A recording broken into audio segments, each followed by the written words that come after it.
자, 2025년 상반기 한국 고용시장에 대한 성적표가 나왔는데요.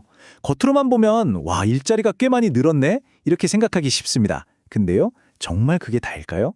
이 숫자 뒤에는요, 우리가 미처 보지 못했던 완전히 다른 이야기가 숨어 있습니다.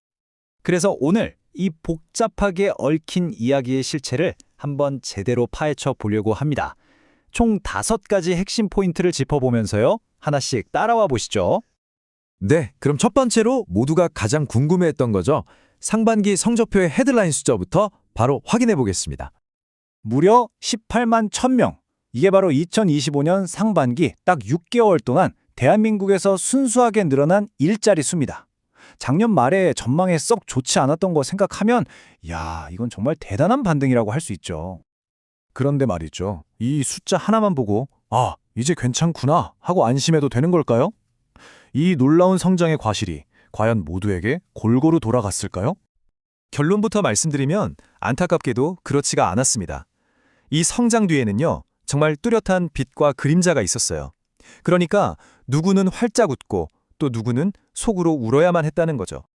가장 먼저 보이는 격차가 바로 성별입니다. 이게 좀 놀라운데요.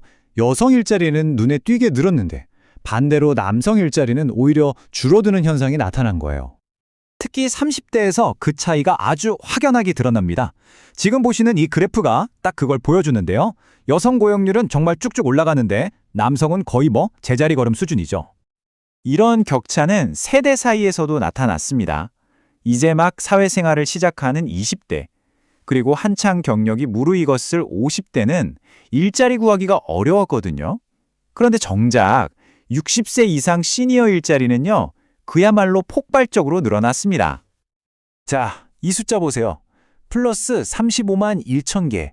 이게 60세 이상에서만 늘어난 일자리 수입니다.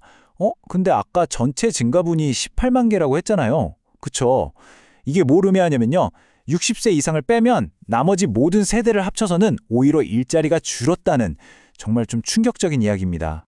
아니, 도대체 왜 이렇게 이상한 격차가 벌어지고 있는 걸까요? 그 해답의 열쇠는 바로 산업 구조의 변화가 쥐고 있습니다. 이 표를 보시면 그림이 명확해지죠. 보건, 사회복지, 그리고 전문 과학기술이나 금융 같은 이런 고부가가치 서비스업이 엄청나게 성장을 이끌었습니다. 뭐랄까, 사실상 서비스업이 혼자서 고용시장 전체를 이끌고 갔다고 해도 과언이 아니에요. 바로 이겁니다. 여성분들이 많이 일하는 이 서비스업이 이렇게 크게 성장했으니까 아까 우리가 봤던 그 성별 격차가 왜 생겼는지 이제 좀 이해가 되시죠? 자, 하지만 빛이 있으면 그림자도 있는 법이죠. 한때 우리 경제의 든든한 허리였던 제조업은요, 여전히 힘든 터널을 지나고 있습니다. 상반기에만 무려 8만 6천 개의 일자리가 사라졌어요. 그리고 상황이 더 심각했던 곳은 바로 건설업입니다. 부동산 경기 침체의 직격탄을 그대로 맞으면서 여기서만 14만 6천 개, 어마어마한 수의 일자리가 그냥 증발해버렸습니다. 현장 분위기가 얼마나 얼어붙었을지 상상이 가시죠? 자, 그럼 궁금한 건 이거죠. 앞으로 하반기에는 어떨까요? 지금의 이 흐름이 계속될지, 아니면 혹시 반전의 기회가 있을지 전문가들의 전망을 한번 들여다보겠습니다. 일단 다행인 건 전망 자체는 꽤 긍정적입니다. 하반기에는 상반기보다도 더 많은 거의 20만 개에 육박하는 일자리가 새로 생길 거라고요. 회복세가 더 빨라진다는 얘기죠. 이렇게 긍정적으로 보는 데는 몇 가지 이유가 있는데요. 우선 꽁꽁 얼어붙었던 소비 심리가 좀 풀릴 거라는 기대감이 있고요.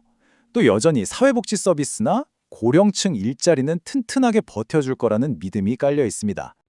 하지만 마냥 좋아할 수만은 없습니다.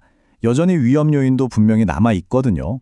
앞서서 계속 이야기했던 제조업과 건설업의 부진, 이 근본적인 문제는 해결된 게 아니잖아요. 그래서 이런 부분들이 언제든 우리 경제의 발목을 잡을 수 있다는 점, 이건 꼭 기억해야 합니다. 자, 이제 여기서 우리는 좀 더 근본적인 질문으로 들어가 봐야 합니다. 좋아요. 일자리 수가 늘어난 건 알겠습니다.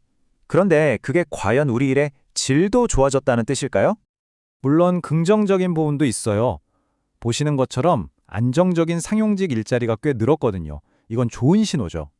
하지만 동시에 임시직 일자리의 증가세는 둔화되고 있고, 특히 우리 청년들이 정말 원하는 괜찮은 첫 직장, 이걸 구하기는 갈수록 더 어려워지고 있다는 게 현실입니다.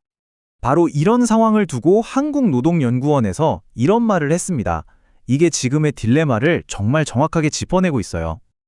핵심은 바로 이겁니다. 국가가 발표하는 통계 지표는 상황이 좋다고 말하는데 정작 내가 그리고 내 주변 사람들이 느끼기엔 내 삶이 딱히 나아진 게 없는데 하는 이 엄청난 괴리감 말이죠. 어쩌면 이게 바로 2025년 대한민국 고용시장의 진짜 모습일지도 모르겠습니다. 그래서 마지막으로 여러분께 이 질문을 던지면서 마무리하고 싶습니다. 분명 숫자는 늘었습니다. 하지만 우리의 일자리는 정말 더 나아진 걸까요?